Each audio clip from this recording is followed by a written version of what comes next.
오늘 설교의 제목은요, 이제 하갈의 하나님입니다. 제가 설교를 준비하면서 꼭 여러분들한테 묻고 싶은 게 하나 있었습니다. 여러분, 하갈은 중요합니까? 중요하지 않습니까? 하갈은 굳이 착하다 나쁘다라고 구분할 수는 없겠지만 굳이 따지자면 이 착한 쪽입니까? 나쁜 쪽입니까? 하갈은 착한 쪽입니까? 나쁜 쪽입니까? 우리는 이 하갈에 대해서 상당히 이제 부정적인 이야기를 많이 들었고 그렇게 생각하고 있습니다. 그러면 여쭤보고 싶어요. 여러분, 하갈이 뭘 잘못했습니까?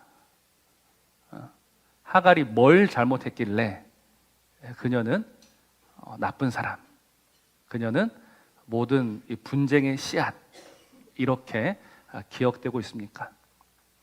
우리가 지금 창세기 16장 말씀을 이제 세 번째 걸쳐서 보고 있는데요. 여러분, 이 사레와 아브람과 사레가 지금 어떻게 보면 부딪혔다라고도 할 수 있고 의견을 조율하고 있다라고도 할 수 있습니다. 사레가 생각해 보니까 내가 임신하지 못하고 있는데 그럼 어떻게 해야 될 것인가? 그래서 자신이 방책을 마련해서 남편에게 제시하는 거예요. 남편은 그걸 수용한 거죠. 근데 그 방책이 뭐였습니까? 자신의 여종 하갈이었습니다. 그러니까 사실 지금 이 모든 이야기는 하갈이 원해서 시작된 것은 아닙니다. 하갈이 사레에게 가서 내가 당신의 남편의 첩이 되겠다라고 말한 적이 없습니다. 사레가 자신의 여종인 하갈을 첩으로 주었을 뿐입니다. 그리고 성경을 보면요, 우리 성경은 첩이라고 되어 있지만 히브리어에서는 그렇게 나와 있지 않아요. 히브리어에서는 정확히 아내라고 나옵니다. 그러니까 두 번째 아내를 준 거예요. 근데 왜 하갈이 욕을 들어야 합니까? 많은 사람들은 또 그 근거로 이제 이스마엘을 이야기합니다. 이스마엘. 우리 다음 주에는 이제 이스마엘에 대해서 한번 생각해 보려고 합니다. 생각처럼 이스마엘이 나쁜 사람이 아니에요. 여러분, 이스마엘의 뜻이 무엇인지 아십니까? 이스마엘의 뜻이 무엇이죠? 하나님이 들으셨다라는 뜻이에요. 하나님이 들으셨다. 여러분, 사무엘 아시죠? 사무엘하고 같은 어원인 거예요. 그러니까 이 이름은 또 그 하갈이 임의로 지어준 이름도 아니고 누가 지어서 주신 이름입니까? 하나님이 지어서 주신 이름이에요. 하나님이 내가 듣고 있다라고 해서 그 아들을 이스마엘이라고 한 거예요. 그런데 이 하갈과 이스마엘이 마치 지금 여러 가지 이제 분쟁의 원인이 되고 또 그 중에 하나가 아마 갈라디아서 4장의 말씀 때문에 생각합니다. 갈라디아서 4장 말씀을 보면 그러나 성경이 무엇을 말하느냐? 여종과 그 아들을 내쫓으라 이렇게 이야기해요.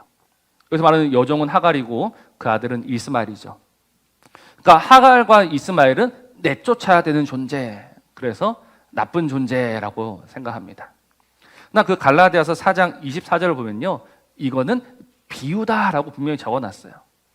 하갈과 이스마엘이 나쁜 게 아니라 지금 이 사도 바울이 하고자 했던 이야기는 이 약속을 따라서 되지 않고 율법을 따라서 행위로 말미암아 이루어지는 그 자녀들이 문제다라는 것이지, 여기에 나오는 하갈과 이스마엘이 문제다라고 말하는 건 아니에요.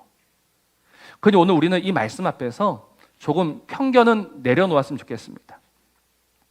하갈이 좋다 나쁘다를 떠나가지고 정말 있는 그대로 이 말씀을 한번 들어야 할 것 같아요. 과연 오늘 성경이 무엇이라고 말하고 있는가?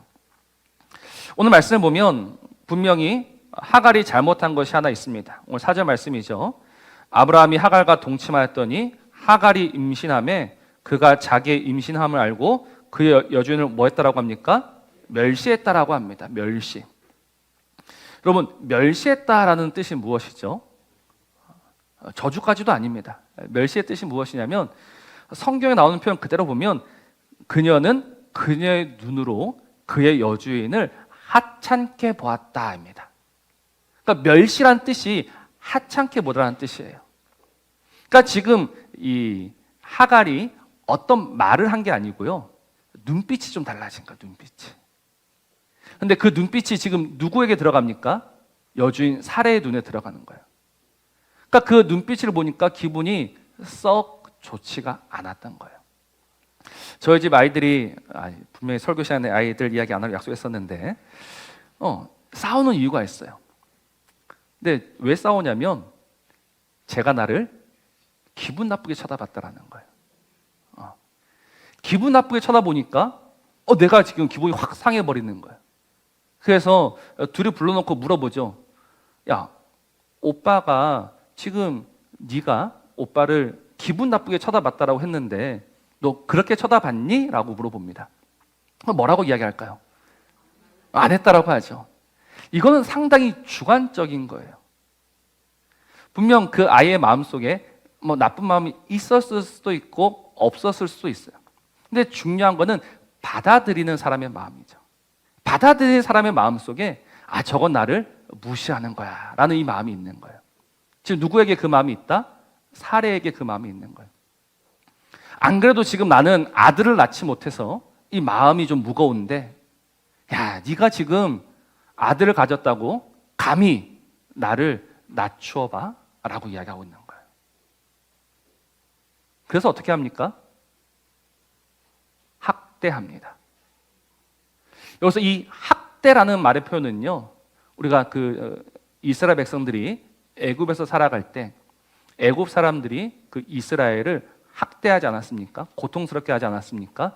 똑같은 말입니다. 그러니까 사레가 하갈을 학대했던 이유가 뭐냐? 나를 기분 나쁘게 쳐다봐서. 여러분, 지금도 이런 일은요, 뉴스에 나올 법한 일입니다.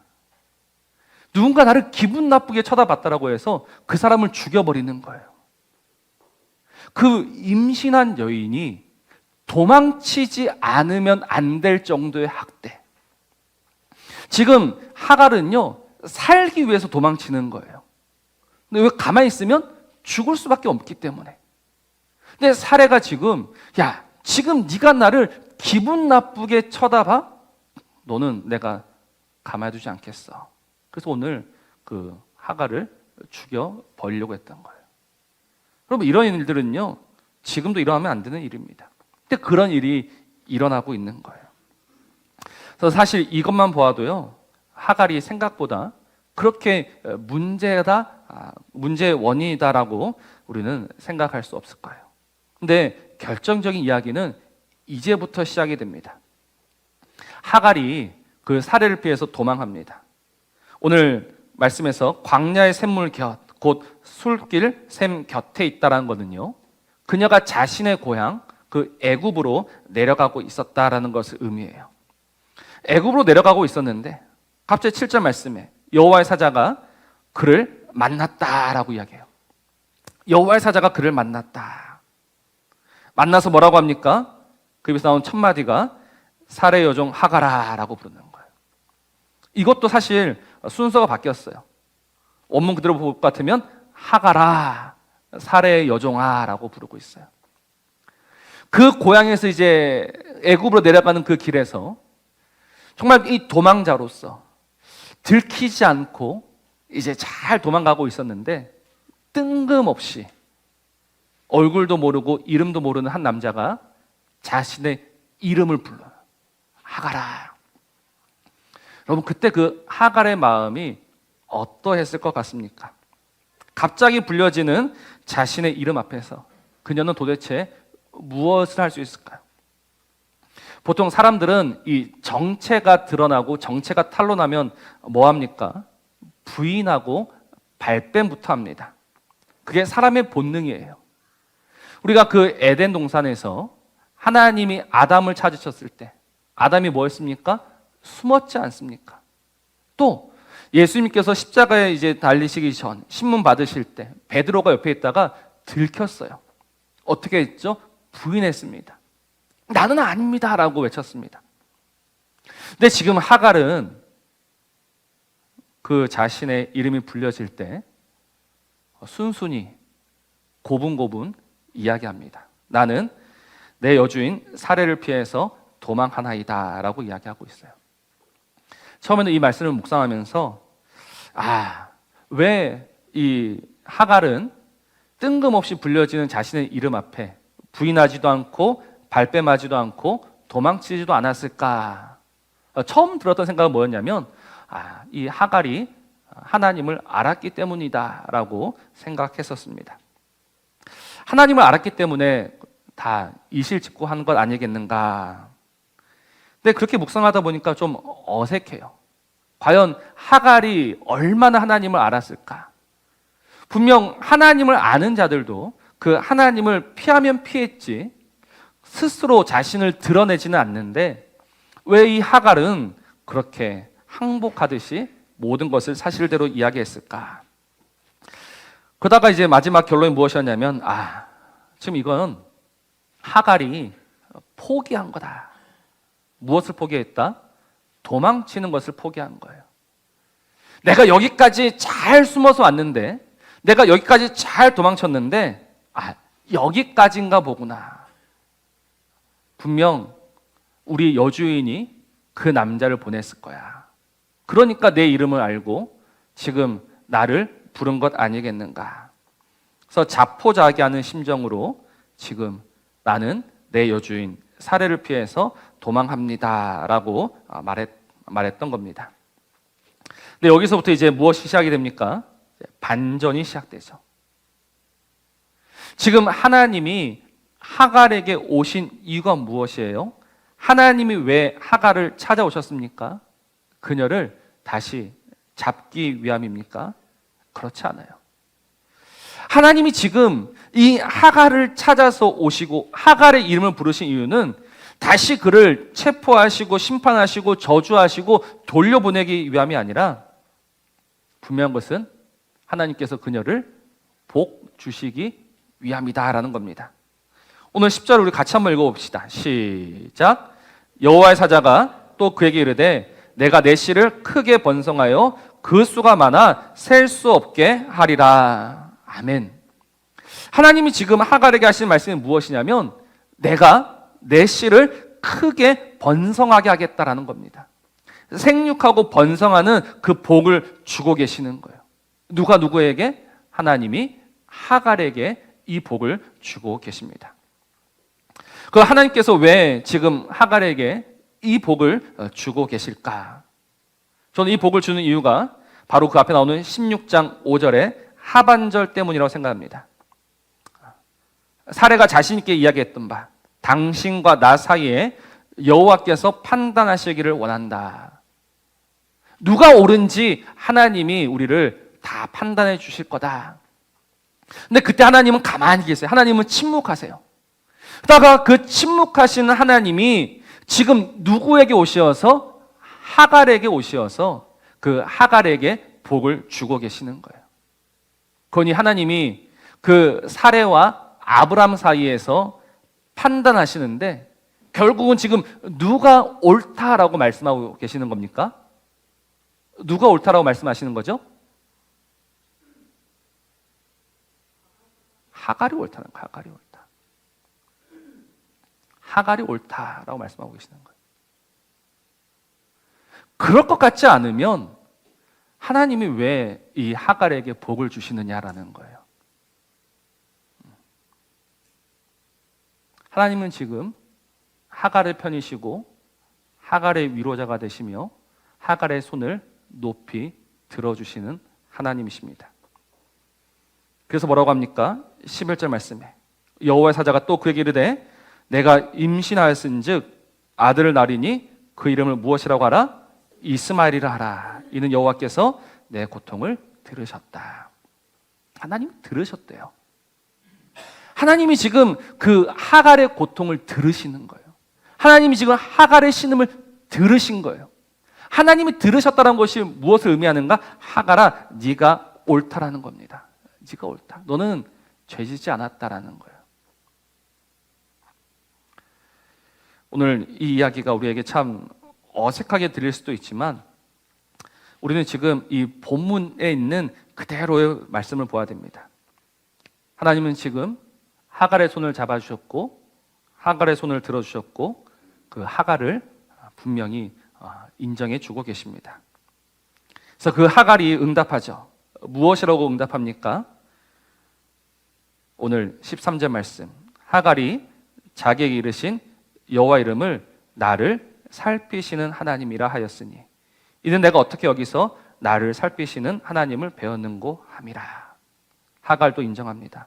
하나님은 나를 살피시는, 나를 주목하시는, 나를 돌보시는 하나님이십니다라는 이 놀라운 신앙 고백이 지금 이 자리에서 이루어지고 있는 거예요.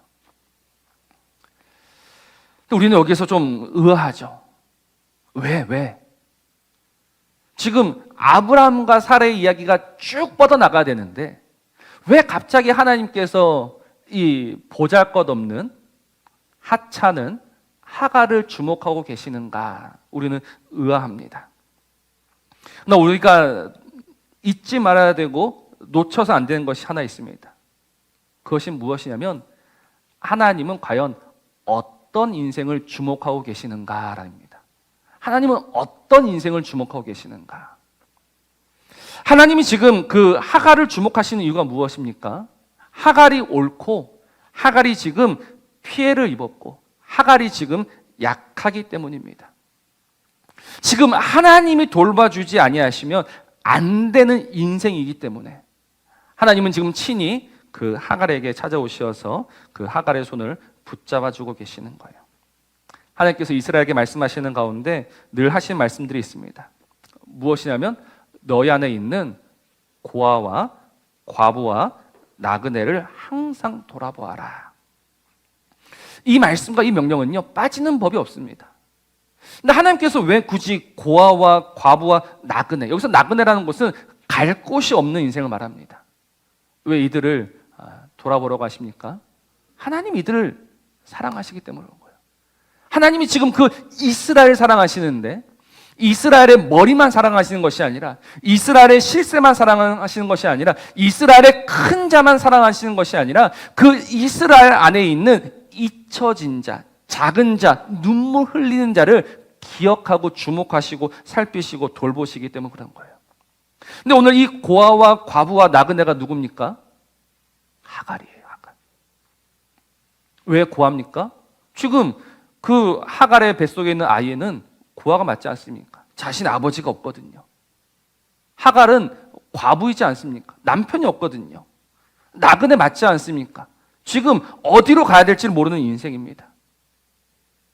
하나님은 지금 이 모든 관심을 이 약한 하갈에게 주고 계시는 거예요. 근데 우리 여기서 이제 몇 가지 질문을 하게 됩니다. 목사님 말씀을 인정하지만 그냥 중간중간에 이해가 안 되는 말씀들이 몇 개 있습니다. 하나님께서 그렇게 하갈을 사랑하셨고 하갈을 돌보셨다면 오늘 9절의 말씀, 여호와의 사자가 그에게 이르되 내 여주에게로 돌아가서 그 수하에 복종하라. 이 말씀은 어떻게 해석해야 합니까? 라고 물으셔야 합니다. 그렇게 질문하고 계셨죠? 속으로는 다 질문하고 계셨을 거라고 믿습니다. 하나님께서 그 하갈에게 뭐라고 하셨냐면 다시 돌아가래요. 복종하래요. 이 복종하라는 말도 아까 나왔던 학대라는 말과 똑같습니다. 또다시 그 학대 밑으로 들어가라라고 말씀하고 계시는 거예요. 하나님 왜 이런 말씀들을 하셨을까요? 왜 이 어이없는 말씀들을 하셨을까요? 우리는 이와 똑같은 말씀을요 바로 앞에 있는 15장 13절에서 보았습니다. 이 15장 13절을 제가 한번 읽겠습니다. 여호와께서 아브라함에게 이르시되 너는 반드시 알라 내 자손이 이방에서 객이 되어 그들을 섬기겠고 그들은 400년 동안 내 자손을 괴롭히리니 라고 했습니다. 이 15장의 말씀은 어떤 말씀입니까? 하나님이 아브라함에게 약속하셨던 말씀이에요. 반드시 내가 너로 큰 민족을 이루게 하겠다. 근데 큰 민족을 이루게 할 건데 그 중간에 어떤 일이 있습니까? 너의 자손들은 400년 동안 괴로움을 당할 것이다. 우리는 하나님께서 은혜 주시고 하나님께서 돌보시면 이 괴로움이 없는 상태를 은혜다라고 생각합니다. 근데 하나님은 그렇게 하지 않으세요. 하나님은 이스라엘을 그 괴로움의 자리에 밀어 넣으시고 그 괴로움의 자리에서 그들을 일으켜내시더라고요. 하갈도 똑같습니다. 하갈이 다시 그 사례 아래에서 학대받으면서 복종하면서 살아가는 중에 무엇을 보게 되느냐? 나를 살피시며 나를 돌아보시며 나를 일으키시는 그 하나님을 보게 되는 거예요.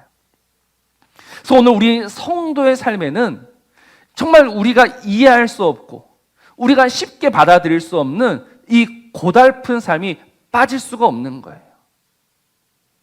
그러나 우리가 오늘 그 고달픈 삶을 견뎌낼 수 있는 이유가 무엇이다? 하나님이 이 연약한 인생을 그 아래로 집어넣으셨지만 거기서도 얼마든지 우리를 살려 다시금 그 은혜와 영광 속으로 인도해 주실 것을 믿는 믿음으로 우리는 오늘을 살아가야 하는 겁니다. 우리 로마서 8장 17절 말씀입니다. 자녀이면 또한 상속자 곧 하나님의 상속자요 그리스도와 함께한 상속자니 우리가 그와 함께 영광을 받기 위하여 무엇도 함께 받아야 한다고 합니까? 고난도 함께 받아야 한다. 베드로전서 4장 13절입니다. 오히려 너희가 그리스도의 고난에 참여하는 것으로 즐거워하라. 이는 그의 영광을 나타내실 때 너희로 즐거워하고 기뻐하게 하려 합니다. 무엇에 참여하는 것으로 즐거워하라고 합니까? 고난에 참여하는 것으로. 이게 우리가 이해할 수 없는 하나님의 섭리입니다. 하나님이 지금 그 하갈에게 찾아오셔가지고 하갈아 다시 돌아가라. 다시 학대받아라. 그러나 네가 다시 그 아래에서 학대받고 있지만 그러나 그게 네 인생의 끝이 아니고 내가 반드시 너로 하여금 큰 민족을 이루게 하겠다. 내가 듣고 있다. 내가 알고 있다.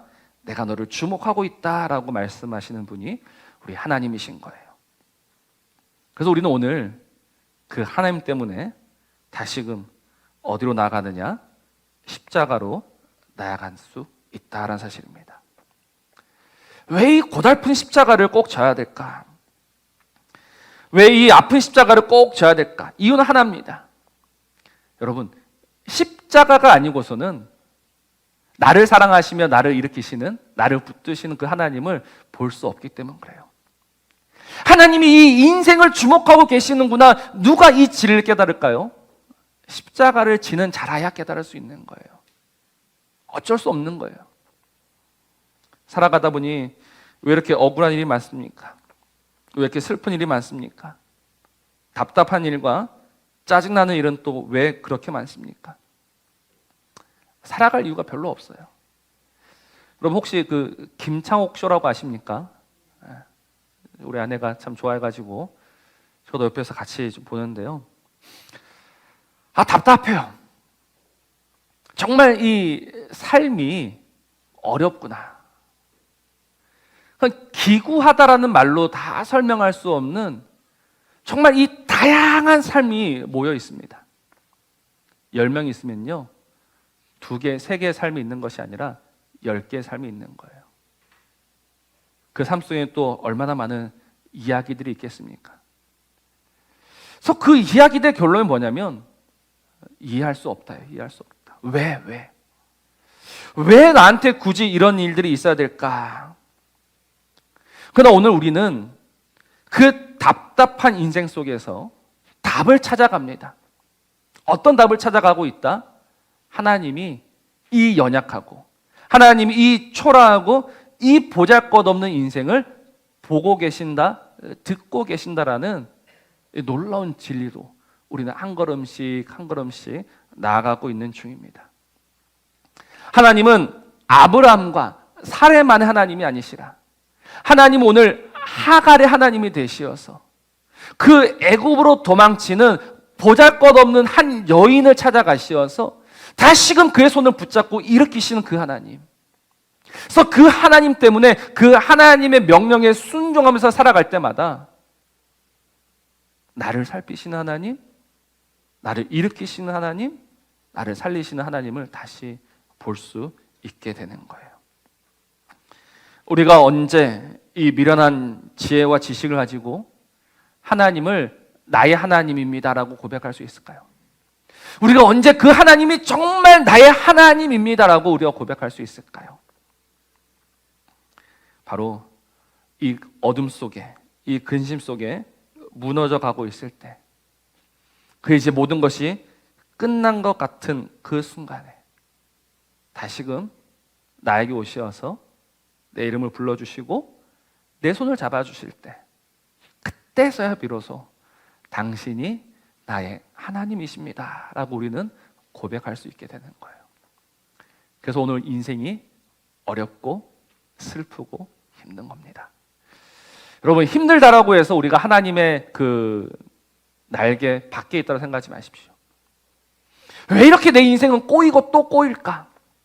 하나님은 더 이상 나를 보지 않으신다라고 생각하지 마십시오.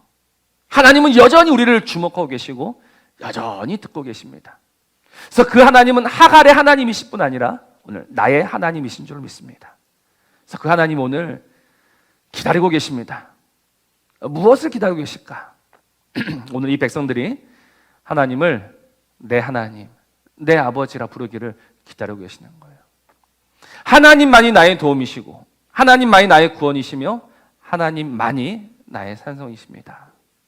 하나님 오늘 우리 입술에서 이 고백을 기다리고 계시며 오늘 이 고백 듣기를 즐겨 하시는 하나님이십니다. 그래서 하나님 오늘 우리에게 찾아오셨을 때 그 하나님을 피해서 숨고 도망하지 마시고 오늘 그 하나님 앞에 나아감으로 다시금 그 하나님이 나의 하나님이심을 알고 나의 하나님으로 말미암아 살아가는 하나님의 사람들, 하나님의 백성들 되시기를 우리 주의 이름으로 축복합니다.